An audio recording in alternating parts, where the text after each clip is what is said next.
Jai. Om Jnana-timirandhasya Jnananjana-shalakaya Chakshurum-militam yena Tasmai Shri-Gurave Namah.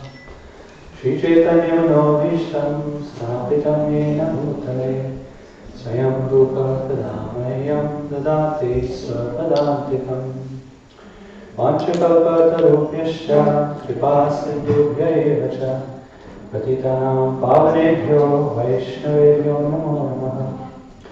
Jai Shri Krishna Chaitanya Prabhu Nityananda Shri Advaita Gadadhar Shivasadi Gaur Bhaktavinda.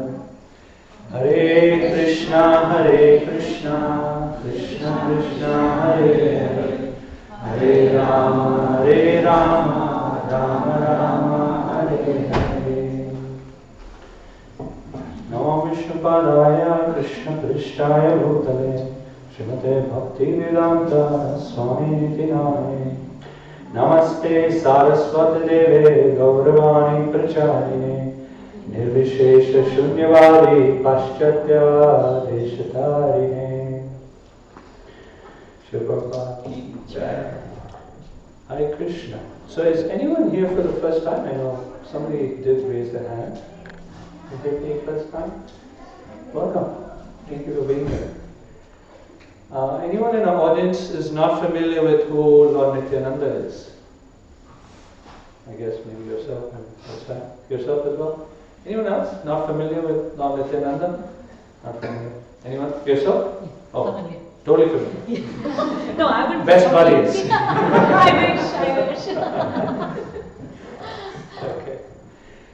Before we begin, I wanted to comment that it's very interesting how we see in many ISKCON temples, right after the Aarti, and when the lecture is about to begin, there's a wave of devotees that leave the room.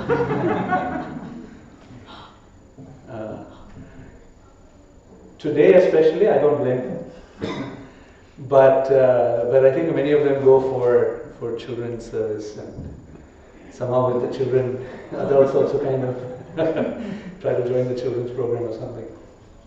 I mean, it's a typical phenomenon. So, Nityananda Prabhu. So some of you are not familiar, so I'll give a little bit of background.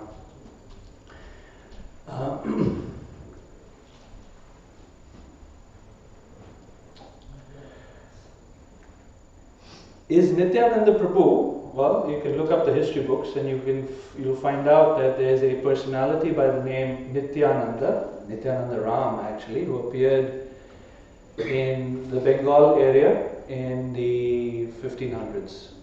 Okay, actually late 1400s, and he has a very illustrious life. One would say is he a historical personality? And some may also take the stance that actually Nityananda Prabhu actually is a mythical or a mythological personality. One may even take that stance.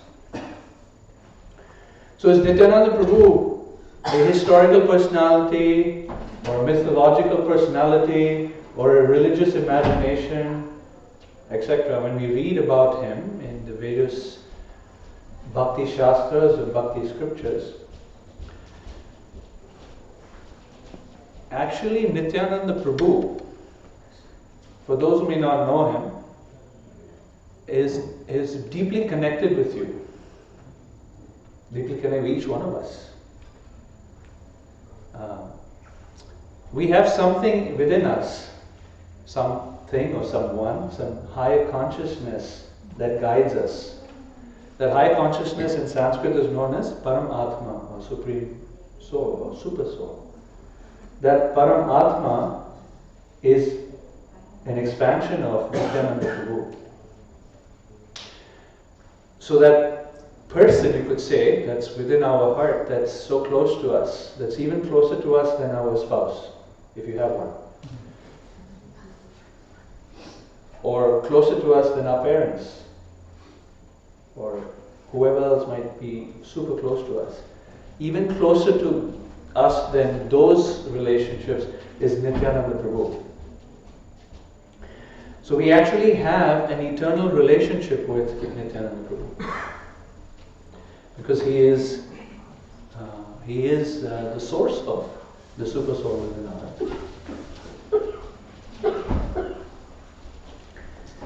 And Nityananda Prabhu in Krishna Leela, he is Balaram. So those who are here for the first time, you've heard of Krishna and Balaram, right? Krishna and Balaram, famous deities in Vedic tradition. Krishna is considered the Supreme Personality of Godhead, and Balaram is his immediate expansion. So Lord Nityananda is Lord Balaram. He is not an expansion of Balaram. He is Lord Balaram. And that is why when Nityananda Ram was born in a wonderful place called Ekachakra Dham, in a holy place. In fact, in the Mahabharata, this particular place, Ekachakra, has been described as a holy place where the Pandavas had visited. In fact, there's a Pandava Tilla where you can still see the ruins of where the Pandavas had stayed in Ekachakra Dham or Ekachakra Gram.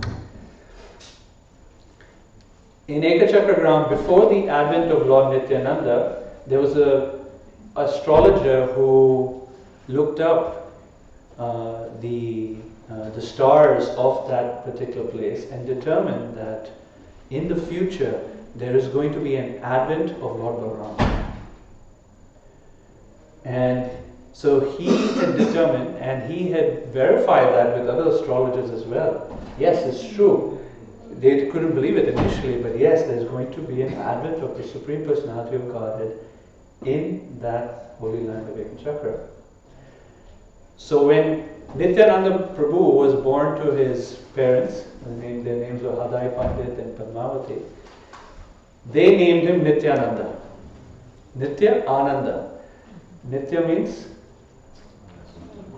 eternal. Ananda means bliss or happiness, right? He's truly Nityananda, truly eternally happy. There's some other not so Nityananda like Nityanandas, but I won't get into that. Who had some bad press recently. And he was truly a madman. He was an avadut. While Chaitanya Mahaprabhu, who's none other than Krishna and his eternal brother, when Chaitanya Mahaprabhu advented, his purpose was to show how to be a strict religionist, a strict spiritualist. He was adamant to carry his sannyas danda, his sannyas rod. He was adamant to not associate with women. I mean, women couldn't come close to him. They had to be, from a distance offer their obeisances, because he was a very strict renunciate. And so forth. Nityananda Prabhu, he had a different mission, because he's Nityananda. His purpose was avadut.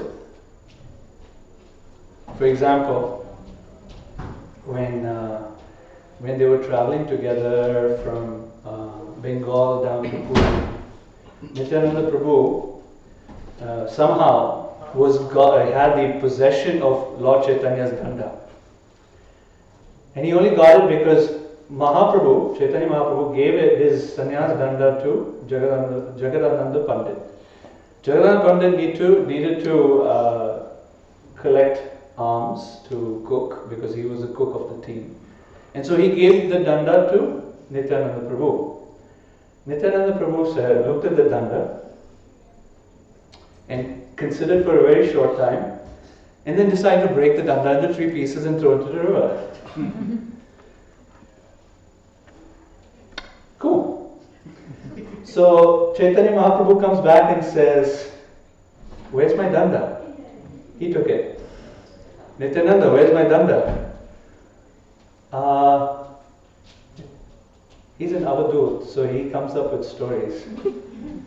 And he said, "Well, when you and I were chanting in great ecstasy, we somehow fell on it and the danda broke." Okay, where are the pieces? Good question. I don't know. So that was his mood. He had a completely opposite mood from Mahaprabhu. Mahaprabhu was strict to the T, wanted to follow scriptural regulations, and Nityananda Prabhu didn't give a blank. He didn't care because he was just a Nityananda. He was like super, ecstatic devotee. At least that's what he exhibited. So they had a nice balance going on between Mahaprabhu and Nityananda Prabhu. The main feature of Lord Nityananda is his compassionate nature, his merciful nature. He's also extremely funny. He's humorous like anything. His pastimes will make you laugh and laugh and laugh. For example, one time Lord Nityananda learnt that Chaitanya Mahaprabhu was going to Vrindavan. Because Krishna appeared as Chaitanya Mahaprabhu for the purpose of showing us how to be a devotee of Krishna. Because when Krishna came, Krishna simply said, Sarva dharman parityaja mam ekam sharanam vraja aham tvam sarvat papevyo moksha ishami ma suche. He said, don't worry, you simply surrender to me, then I will free you from all sins and take care of all your needs, don't worry. But Krishna didn't really teach how to do that. He just gave the instruction. So Mahaprabhu came, he descended as a devotee to show us how to engage in surrender to Krishna. And one of those is to visit holy places. So he was very intent. He wanted to go to Sri Vrindavan Dham and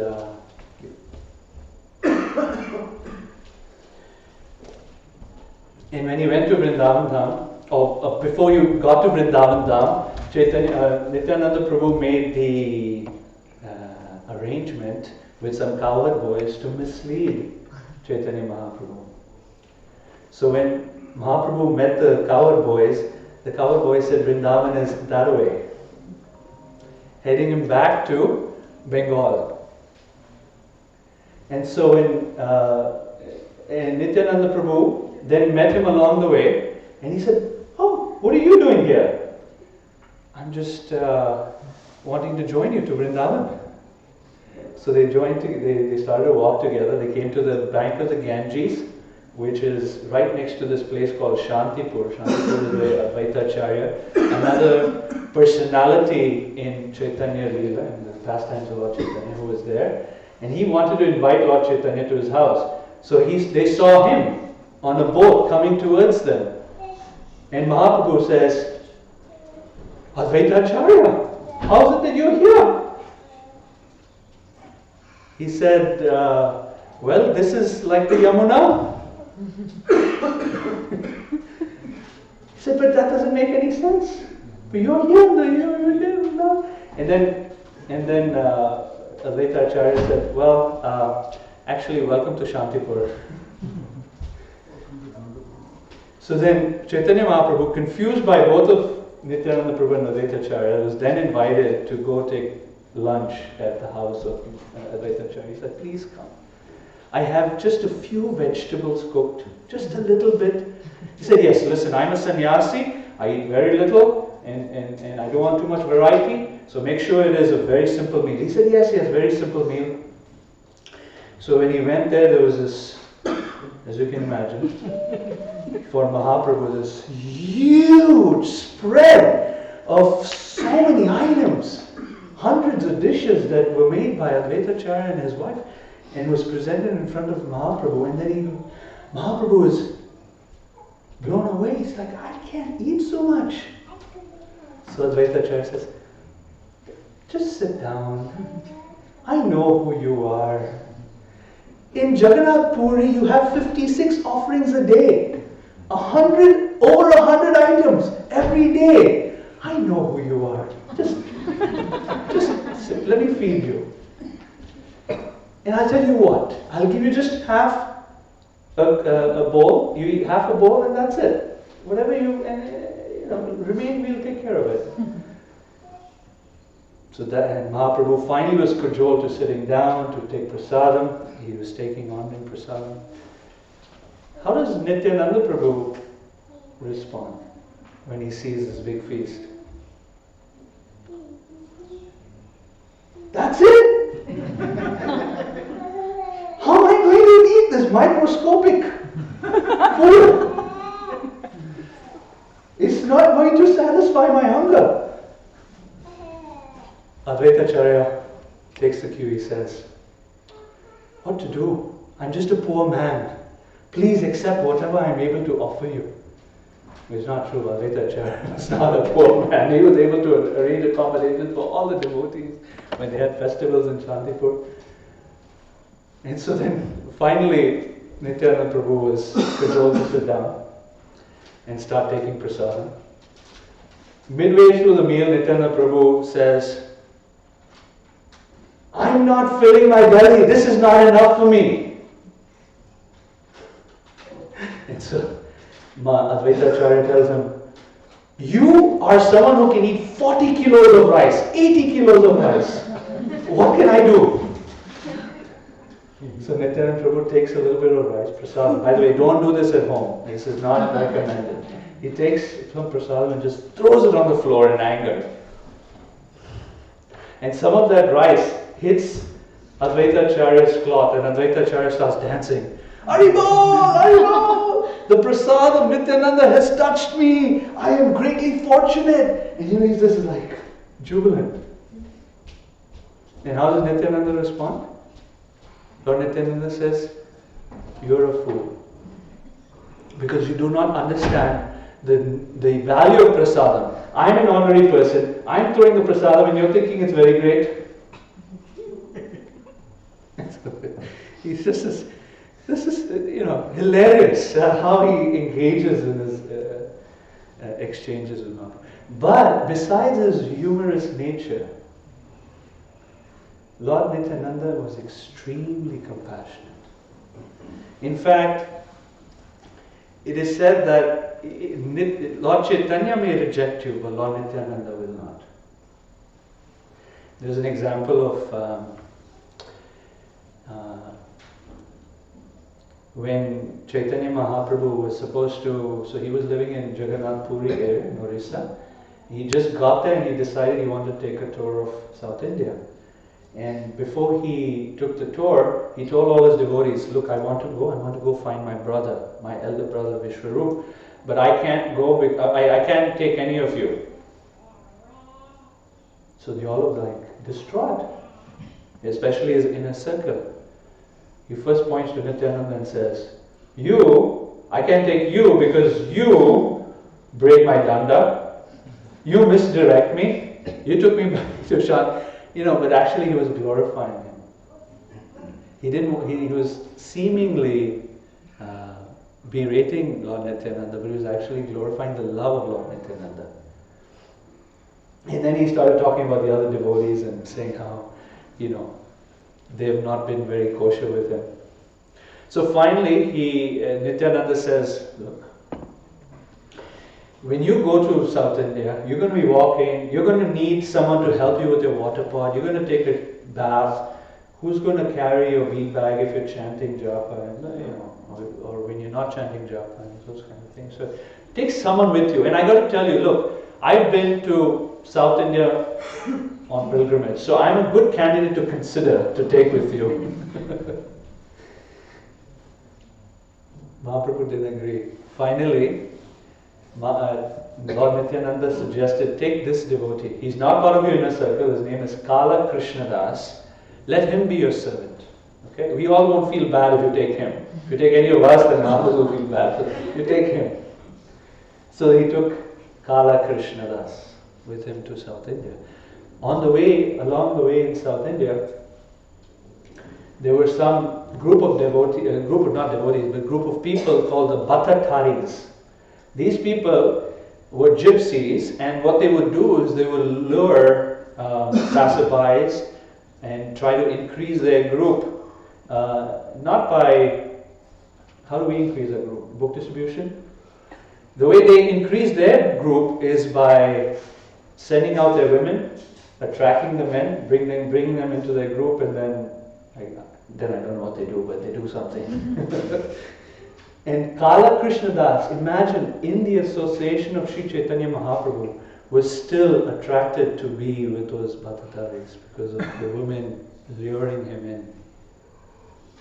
So even if you're in the association of someone like Mahaprabhu, you can get distracted from the path of spiritual development.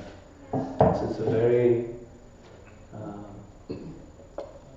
dangerous path. One should be careful and cautious. So then Mahaprabhu went in, took Kala Krishna Das by his shikha and dragged him out of the Bhattatari group and took him back to Puri after some time. When they got to Puri, Mahaprabhu met all the devotees, very sweet, loving exchanges with everyone. He invited Kala Krishna Das and he said to Sarvabhauma Bhattacharya, who was there, he said, this Kala Krishna Das, I do not want to have anything to do with him.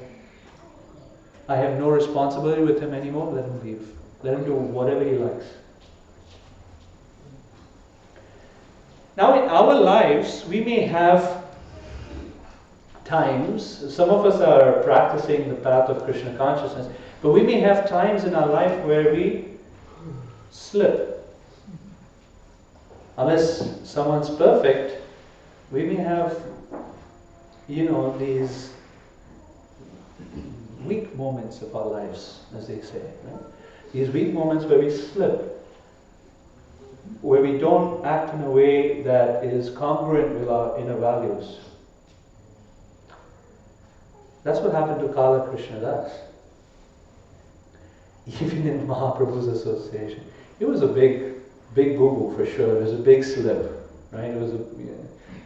Usually persons may slip behind locked doors or something, or when people are not watching. But he slipped right with Mahaprabhu. So it was a big issue. And Mahaprabhu rejected it. Lord Nityananda, along with other devotees, they got into a little discussion group and decided, what should we do with Kala Krishna Das? We can't just reject him. Let's try to find some service for him. So then they figured out, well, a great service can be, let him go to the Navadvip area and go and speak to Mother Sachi and the mother of Lord Chaitanya and tell all the devotees there, Advaitacharya, etc., Haridas Thakur, that Mahaprabhu has come back to Puri, come and visit. So when they talked to Kala Krishna Das, they assuaged him, they gave him a little pep talk, don't cry, because he was in tears. Can you imagine? It's like your life has been ripped away from you. He was in tears and they just pacified him and told him, you go do this service. They gave him some service to do, and he was happy. What better service than to, and when you please the devotees, because now he's going and giving them good news. Mahaprabhu is back. When you please the devotees, you get so much blessings. It's so nice, especially like giving out prasadam. Cooking prasadam usually is in the background, but to give out prasadam, more people like to do that. Part of the act of giving out prasadam is you get so much appreciation. Oh, thank you. I mean, getting some very tasty food. So you get blessings of the devotees. So that's Lord Nityananda, very compassionate, even if people fall. And there's a very famous story, many of you may know about Jagai and Madai, that even Chaitanya Mahaprabhu wanted to kill Jagai and Madai. But because Nityananda Prabhu, even though he was the one hurt and he was bleeding, he fell at Mahaprabhu's feet and said, please, don't forget your mission. Your mission is to save even people like them. And then they were saved by Nityananda Prabhu's mercy. So then one time in Puri, Lord Nityananda Chaitanya Mahaprabhu brought Lord Nityananda in a secret sort of conversation environment and said, look, I really need to fulfill my mission. My mission is to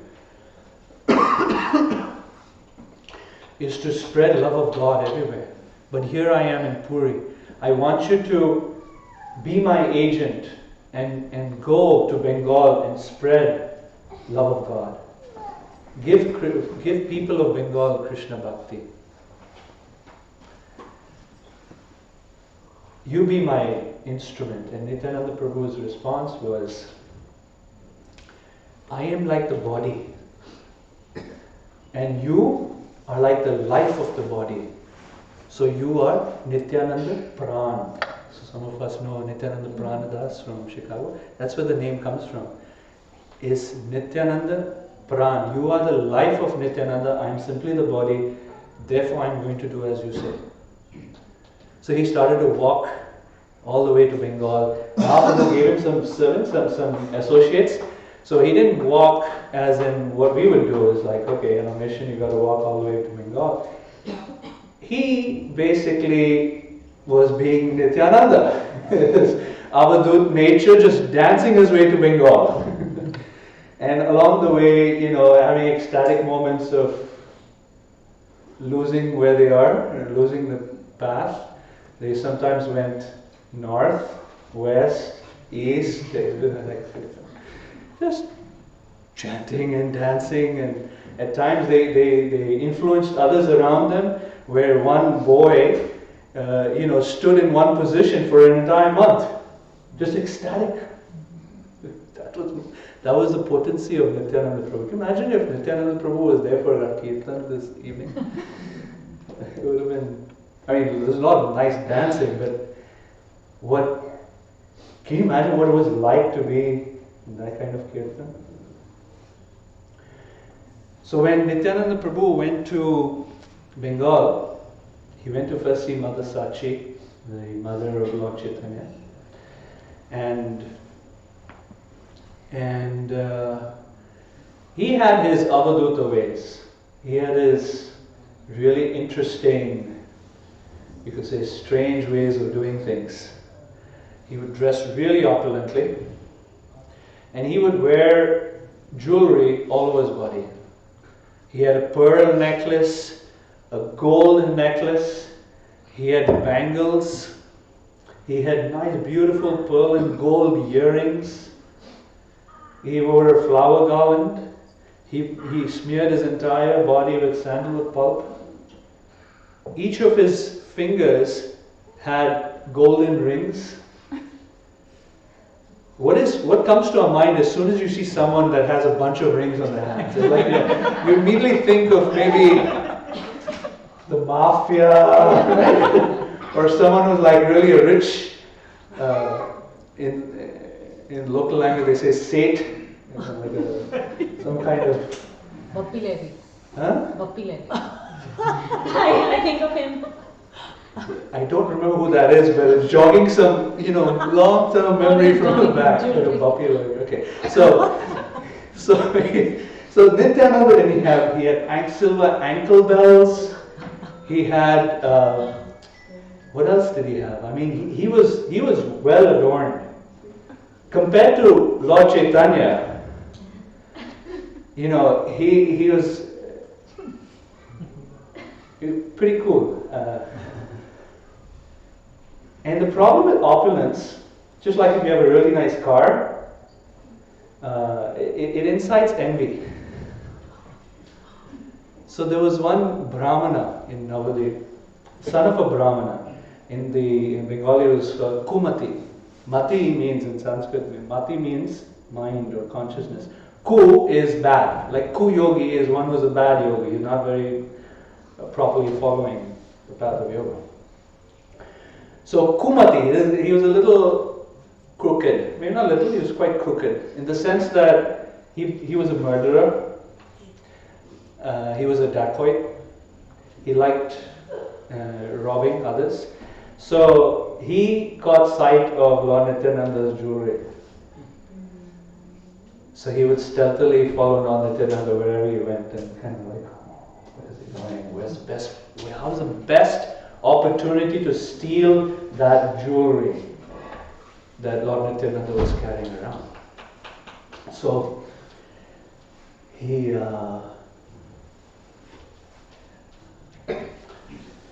saw that Nityananda, who Lord Nityananda actually knew this fellow was trying to follow him. Yeah? Because he is, remember what we talked about, who is Lord Nityananda? He is the source of the Super Soul. So he knows exactly what this Kumati Brahmana is thinking. Right?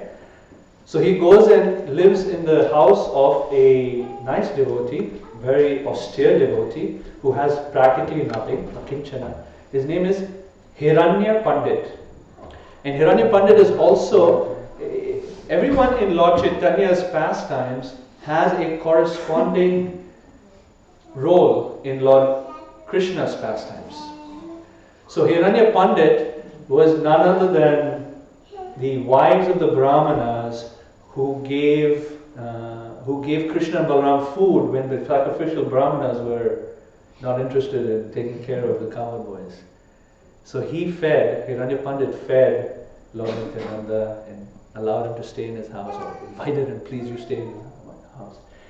So this Kumati Brahmana sees that he's in Hiranya Pandit's house. Okay, he gets his gang together and discusses, how do we get those rings from him? How do we get those bangles from him?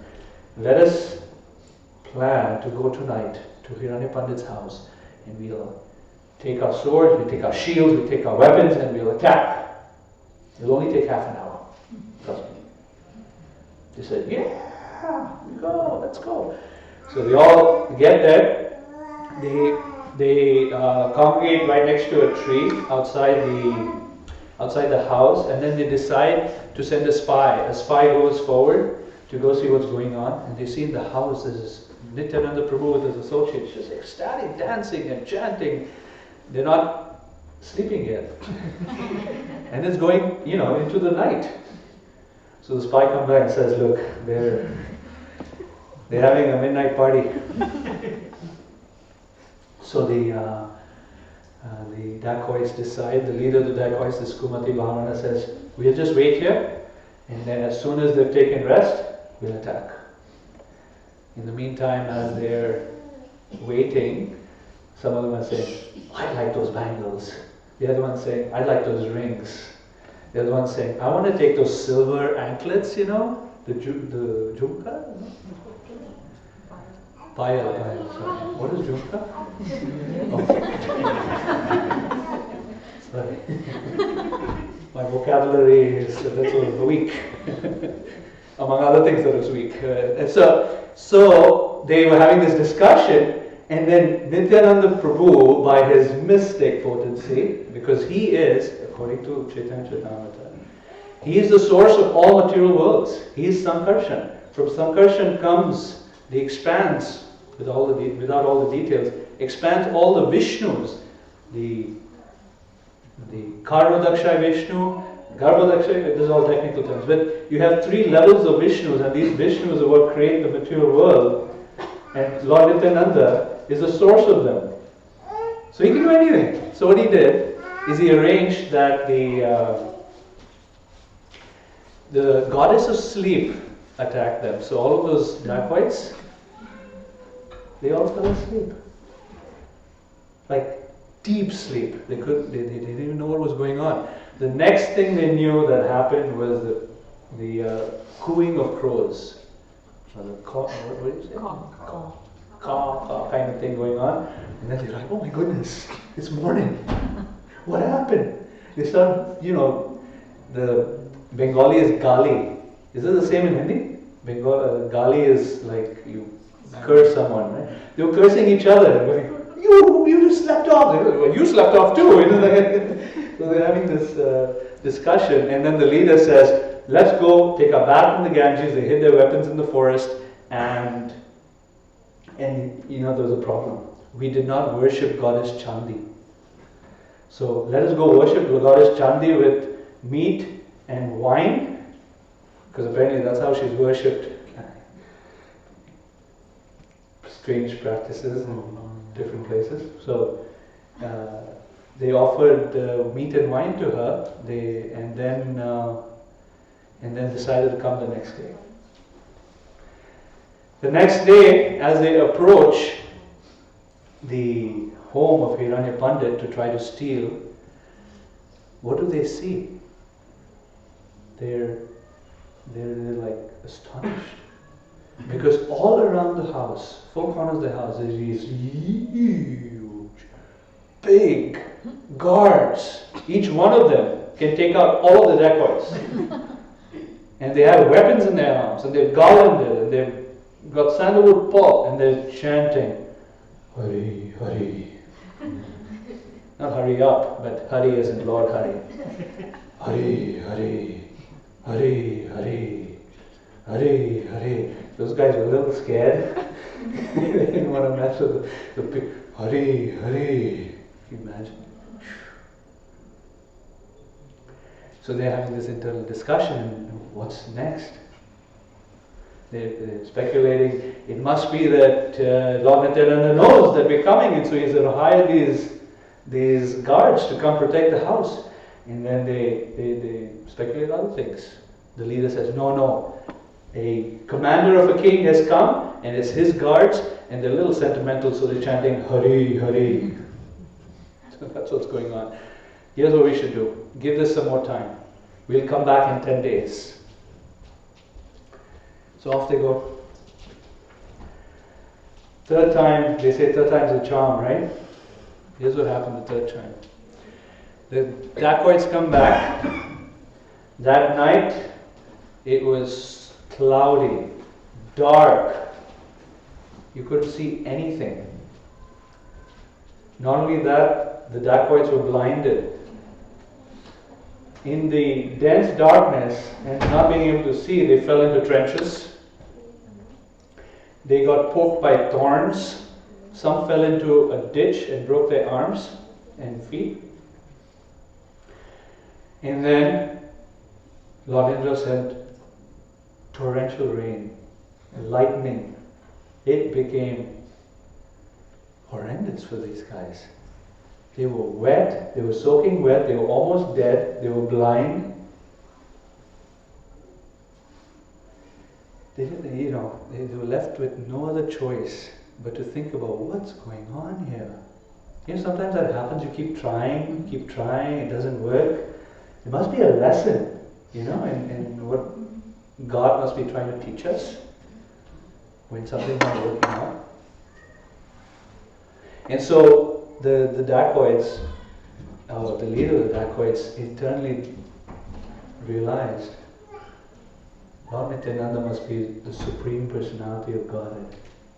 We've been messing with the wrong person. Sometimes that happens when you figure you've been dealing with the wrong person.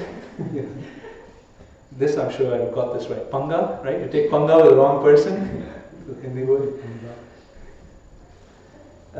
He said, "Oh my goodness, I've taken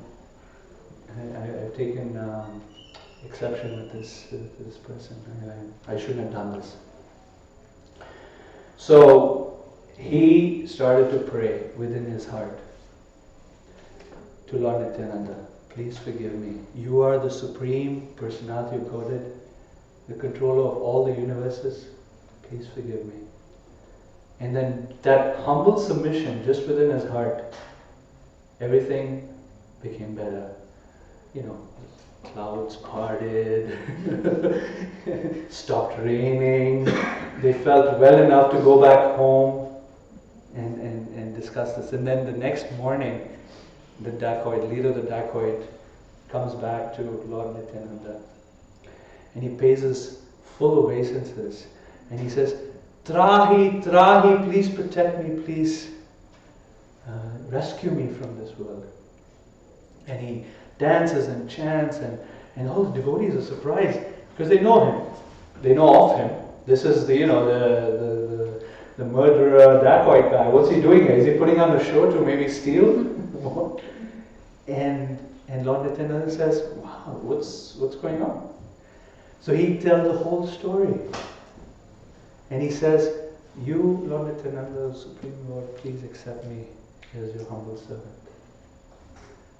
And Lord Nityananda takes his garland and he puts it on him.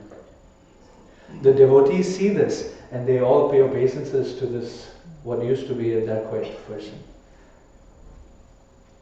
And Lord Nityananda said, I will completely give you my shelter. Just don't continue your activities, sinful activities, your thievery, your robbery, kind of crazy stuff. Stop it. And I will give you my shelter. And he accepted. He wanted to kill himself. He said, I'm going to go and drown myself in the Ganges. Nityananda Prabhu said, no, you don't need to do that. Here's what you should do. We're going to be singing. Are we singing a song? Yeah. Yes. So I think the song is, we'll have this